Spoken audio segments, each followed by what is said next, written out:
प्रस्तुत है इस पुस्तक का पाठ 2, ग्लोब, अक्षांश एवं देशांतर, पृष्ठ 10 से पृष्ठ 18 तक। तो आइए अब सुनते हैं पाठ ग्लोब, अक्षांश एवं देशांतर, पृष्ठ 10।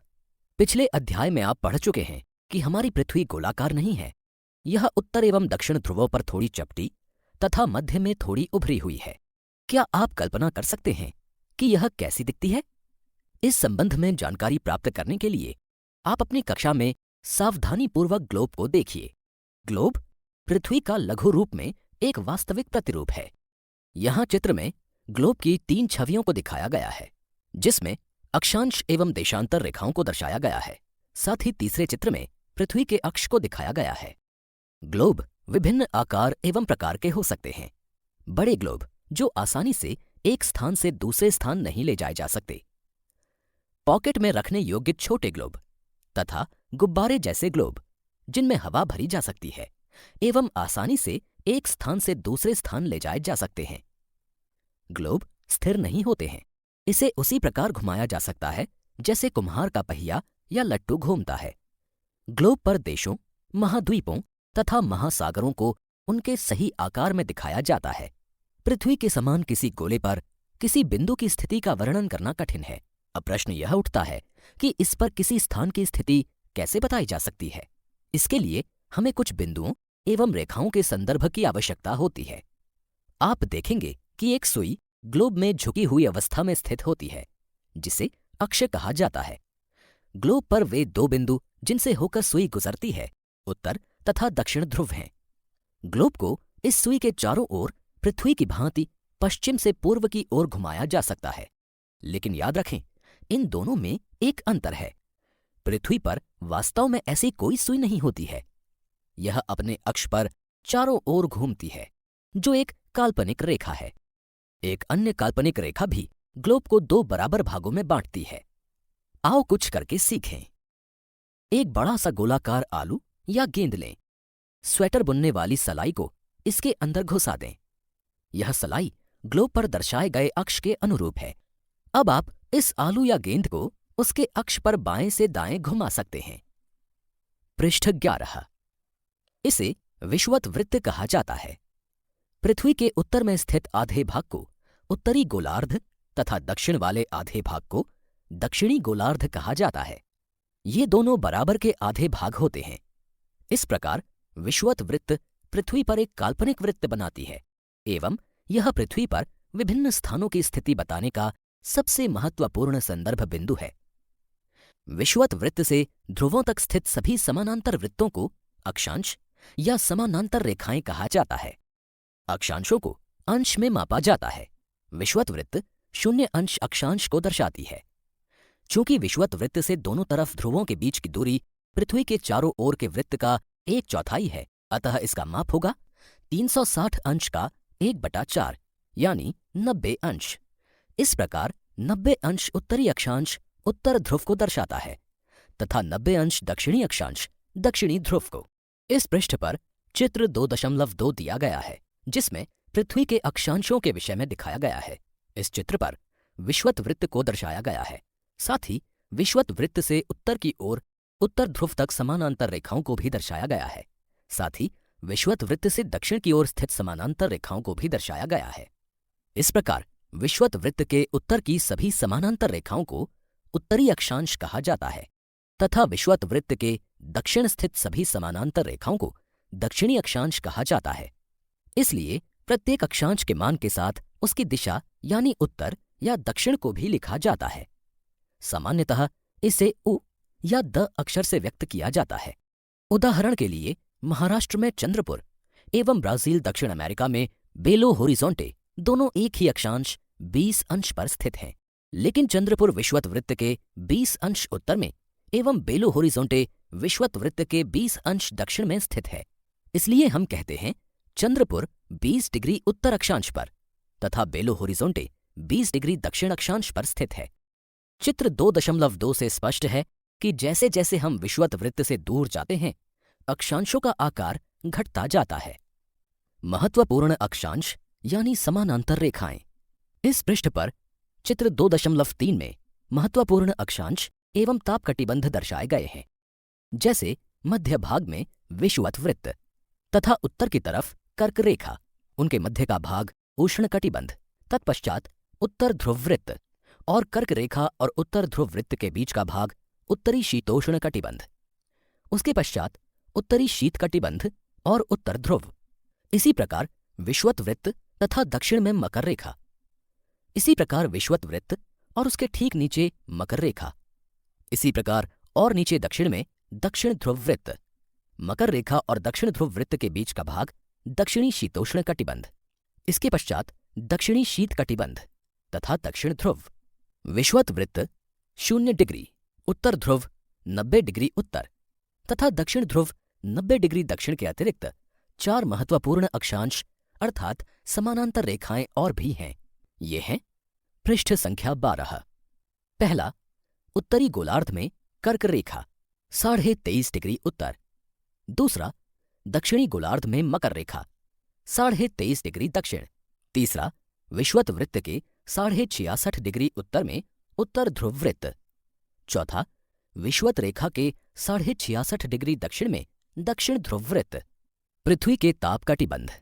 कर्क रेखा एवं मकर रेखा के बीच के सभी अक्षांशों पर सूर्य वर्ष में एक बार दोपहर में सिर के ठीक ऊपर होता है, इसलिए इस क्षेत्र में सबसे अधिक ऊष्मा प्राप्त होती है तथा इसे उष्ण कटिबंध कहा जाता है। कर्क रेखा तथा मकर रेखा के बाद किसी भी अक्षांश पर दोपहर का सूर्य कभी भी सिर के ऊपर नहीं होता है। ध्रुव की तरफ सूर्य की किरणें तिरछी होती जाती हैं। इस प्रकार उत्तरी गोलार्ध में कर्क रेखा एवं उत्तर ध्रुव वृत्त तथा दक्षिणी गोलार्ध में मकर रेखा एवं दक्षिण ध्रुव वृत्त के बीच वाले क्षेत्र का तापमान मध्यम रहता है, इसलिए इन्हें शीतोष्ण कटिबंध कहा जाता है। उत्तरी गोलार्ध में उत्तर ध्रुव वृत्त एवं उत्तरी ध्रुव तथा दक्षिणी गोलार्ध में दक्षिण ध्रुव वृत्त एवं दक्षिणी ध्रुव के बीच के क्षेत्र में ठंड बहुत होती है, क्योंकि यहाँ सूर्य क्षितिज से ज्यादा ऊपर नहीं आ पाता है, इसलिए ये शीत कटिबंध कहलाते हैं। इस पृष्ठ पर चित्र 2.4 अ और चित्र 2.4 ब दिखाए गए हैं। दोनों चित्रों में एक बोर्ड दर्शाया गया है जिस पर टॉर्च का प्रकाश पड़ रहा है। चित्र अ में बोर्ड को टॉर्च के प्रकाश के 90 डिग्री के कोण पर रखा गया है, अतः टॉर्च से निकलने वाला प्रकाश बोर्ड पर ज्यादा नहीं फैल रहा।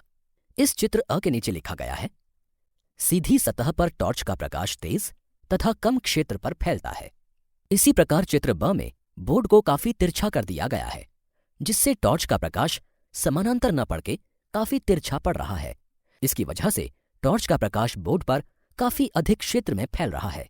चित्र ब के नीचे लिखा गया है, तिरछी सतह पर टॉर्च का प्रकाश कम तेज परंतु अधिक क्षेत्र में फैलता है। देशांतर क्या है? किसी स्थान की स्थिति को बताने के लिए उस स्थान के अक्षांश के अतिरिक्त कुछ और जानकारियों की आवश्यकता भी होती है।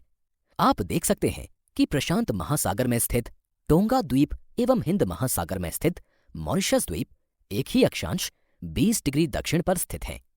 उनकी सही स्थिति जानने के लिए यह पता करना होगा कि उत्तर ध्रुव को दक्षिण ध्रुव से जोड़ने वाली संदर्भ रेखा से पूर्व या पश्चिम की ओर इन स्थानों की दूरी कितनी है।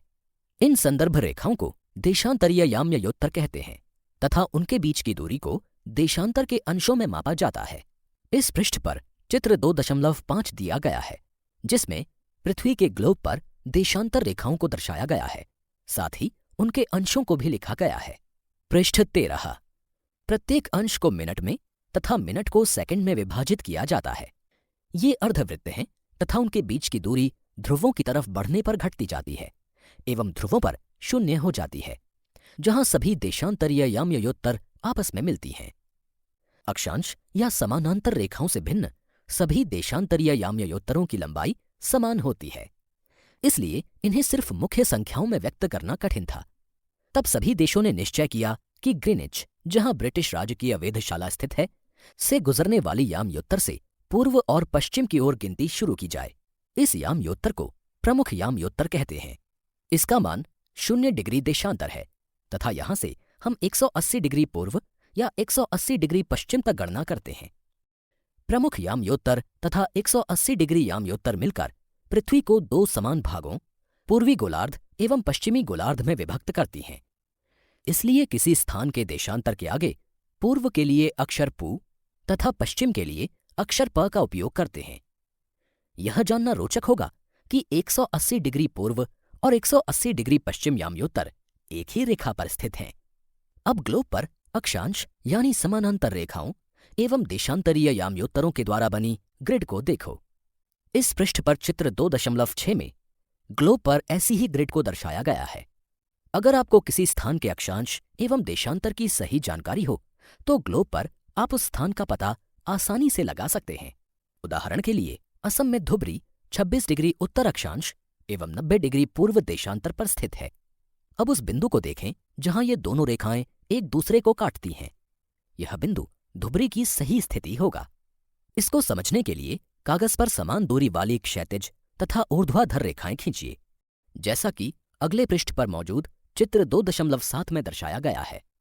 ऊर्ध्वाधर रेखाओं को संख्या 1, 2, 3, 4 से तथा क्षैतिज रेखाओं को क, ख, ग, घ, ङ अक्षरों से व्यक्त करें। जिन बिंदुओं पर ये ऊर्ध्वाधर एवं क्षैतिज रेखाएं एक दूसरे को काटती हैं, वहां कुछ छोटे वृत्त खींचिए। इन छोटे वृत्तों को अ, ब, स, द तथा ध नामों से व्यक्त कीजिए। मान लीजिए कि ऊर्ध्वाधर रेखाएं पूर्व देशांतरों एवं क्षैतिज रेखाएं उत्तरी अक्षांशों को व्यक्त करती हैं। आओ कुछ करके सीखें। एक वृत्त खींचिए। मान लीजिए कि प्रमुख याम्योत्तर इसे 2 बराबर भागों में बांटती है। पूर्वी गोलार्ध एवं पश्चिमी गोलार्ध को रंगकर नामांकित कर दीजिए। उसी प्रकार एक दूसरा वृत्त खींचिए जिसे विषुवत वृत्त 2 बराबर भागों में बांटे। अब उत्तरी गोलार्ध एवं दक्षिणी गोलार्ध को रंग दीजिए। पृष्ठ 14। इस पूरे पृष्ठ पर विश्व का मानचित्र दिखाया गया है, जिस पर विश्व के समय क्षेत्र दर्शाए गए हैं। इस चित्र में ग्रीनिच रेखा भी दर्शाई गई है। साथ ही ग्रीनिच रेखा से आगे जाते हुए समय को कितना पीछे करना है या कितना आगे बढ़ाना है, इस विषय में भी जानकारी दी गई है। और हर एक समय क्षेत्र यानी टाइम जोन की संख्या भी लिखी गई है। जैसे भारत का टाइम जोन है 5.5 घंटे, तो उसके आगे +5.5 लिखा गया है। इसी प्रकार क्योंकि मैक्सिको अमेरिकी महाद्वीप में पड़ता है तो ये ग्रीनिच रेखा से पीछे है, अतः इसके समय क्षेत्र में -6 लिखा गया है। पृष्ठ 15। अब आप देखेंगे कि वृत्त अ ख डिग्री उत्तरी अक्षांश तथा 1 डिग्री पूर्वी देशांतर पर स्थित है। अन्य वृत्तों की स्थिति ज्ञात करें। इस पृष्ठ पर चित्र 2.8 दिया गया है, जिसमें एक प्रकार की ग्रिड बनाई गई है। साथ ही अ, ब, स, द और ध इत्यादि बिंदु दिए गए हैं, जिसमें इन वृत्तों की स्थिति इसी प्रकार ज्ञात करनी है जैसे वृत्त अ की स्थिति अभी आपको बताई गई। देशांतर और समय। समय को मापने का सबसे अच्छा साधन पृथ्वी, चंद्रमा एवं ग्रहों की गति है।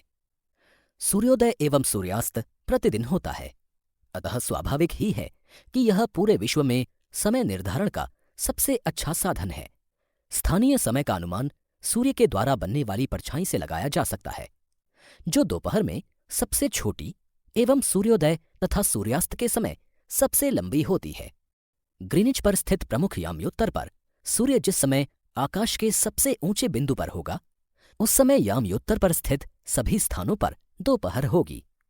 चूंकि पृथ्वी पश्चिम से पूर्व की ओर चक्कर लगाती है, अतः वे स्थान जो ग्रीनिच के पूर्व में हैं, उनका समय ग्रीनिच समय से आगे होगा, तथा जो पश्चिम में हैं, उनका समय पीछे होगा। यहां पुनः चित्र 2.8 को आप देख सकते हैं। समय के अंतर की दर की गणना निम्नलिखित विधि से की जा सकती है। पृथ्वी लगभग 24 घंटे में अपने अक्ष पर 360 डिग्री घूम जाती है, अर्थात वह 1 घंटे में 15 डिग्री एवं 4 मिनट में 1 डिग्री घूमती है। इस प्रकार जब ग्रीनिच में दोपहर के 12 बजते हैं, तब ग्रीनिच से 15 डिग्री पूर्व में समय होगा 15 × 4 = 60 मिनट, अर्थात ग्रीनिच के समय से 1 घंटा आगे, अर्थात वहां दोपहर का 1 बजा होगा। लेकिन ग्रीनिच से 15 डिग्री पश्चिम का समय ग्रीनिच समय से 1 घंटा पीछे होगा, यानी वहां सुबह के 11 बजे होंगे। इसी प्रकार जब ग्रीनिच पर दोपहर के 12 बजे होंगे, उस समय 180 डिग्री पर मध्य रात्रि होगी। किसी भी स्थान पर जब सूर्य आकाश में अपने उच्चतम बिंदु पर होता है, दोपहर में उस समय घड़ी में दिन के 12 बजते हैं। इस प्रकार घड़ी के द्वारा दिखाया गया समय उस स्थान का स्थानीय समय होगा। आप देख सकते हैं कि दिए गए देशांतरीय यामयोत्तर पर सभी स्थानों का स्थानीय समय समान है। हम मानक समय क्यों मानते हैं? अलग अलग यामयोत्तर पर स्थित स्थानों के स्थानीय समय में अंतर होता है। पृष्ठ 16। उदाहरण के लिए, बहुत से देशांतरों से होकर गुजरने वाली रेलगाड़ियों के लिए समय सारणी तैयार करना कठिन होगा। भारत में गुजरात के द्वारका तथा असम के डिब्रूगढ़ के स्थानीय समय में लगभग 1 घंटा 45 मिनट का अंतर होगा। इसलिए यह आवश्यक है कि देश के मध्य भाग से होकर गुजरने वाली किसी यामयोत्तर के स्थानीय समय को देश का मानक समय माना जाए। इस यामयोत्तर रेखा के स्थानीय समय को पूरे देश का मानक समय माना जाता है। भारत में 82.5 डिग्री पूर्व अर्थात 82 डिग्री 30 मिनट पूर्व को मानक यामयोत्तर माना गया है। इस यामयोत्तर के स्थानीय समय को पूरे देश का मानक समय माना जाता है। इसे भारतीय मानक समय के नाम से जाना जाता है।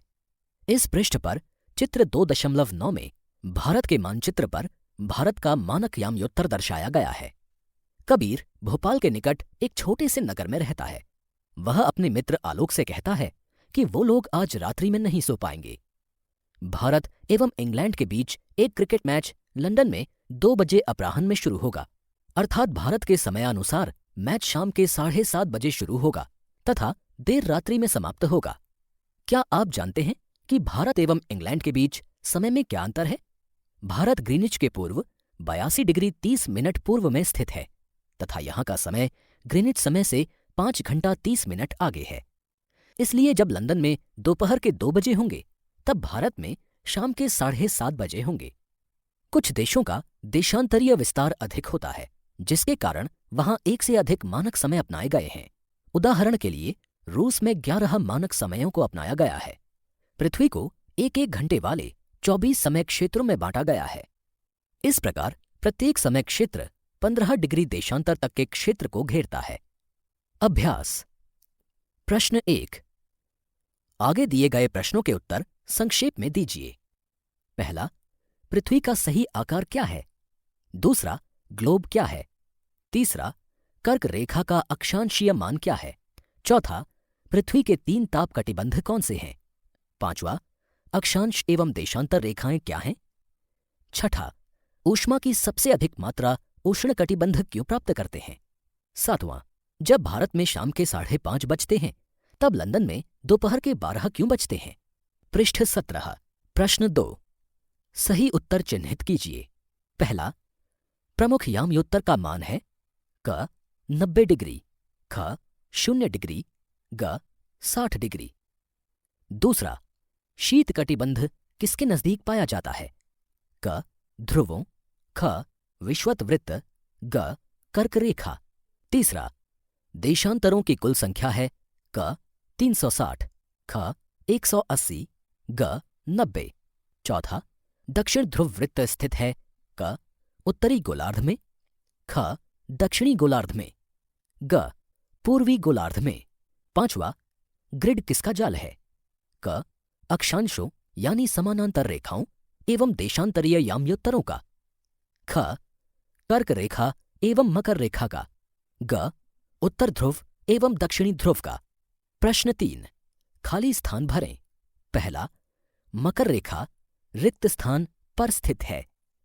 दूसरा, भारत का मानक यामयोत्तर रिक्त स्थान है। तीसरा, 0 डिग्री यामयोत्तर को रिक्त स्थान के नाम से जाना जाता है। चौथा, देशांतरों के बीच की दूरी रिक्त स्थान की तरफ घटती जाती है। पांचवा, उत्तर ध्रुव वृत्त रिक्त स्थान गोलार्ध में स्थित है। आओ कुछ करें। पहला, पृथ्वी के अक्ष विषुवत वृत्त, कर्क रेखा एवं मकर रेखा, उत्तर ध्रुव वृत्त तथा दक्षिण ध्रुव वृत्त को दर्शाते हुए एक चित्र बनाएं। आओ खेलें। पहला, कार्डबोर्ड पर समान आकार लगभग 3 सेंटीमीटर त्रिज्या वाले 6 वृत्त बनाकर उन्हें काट लें।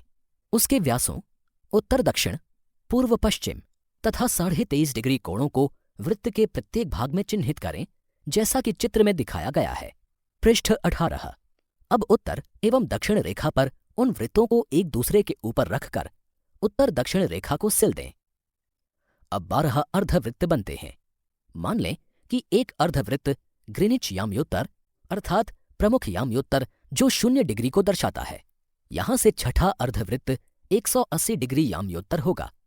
दोनों तरफ 0 डिग्री तथा 180 डिग्री के बीच 5 अर्धवृत्त होंगे, जो 180 डिग्री की दूरी पर पूर्व एवं पश्चिम देशांतर हैं। ध्रुवों को दिखाने के लिए उत्तर दक्षिण रेखा के दोनों छोरों पर पिन लगा दें। पूर्व पश्चिम बिंदुओं को छूता हुआ एक रबर बैंड लगा दें, जो कि विषुवत वृत्त को दर्शाएगा। पूर्व पश्चिम बिंदुओं के 23.5 डिग्री उत्तर एवं दक्षिण बिंदुओं पर 2 रबर बैंड लगा दें, जो कटिबंधों को दर्शाएंगे। इसी के साथ 8 पाठों की इस पुस्तक का दूसरा पाठ यहां समाप्त हुआ।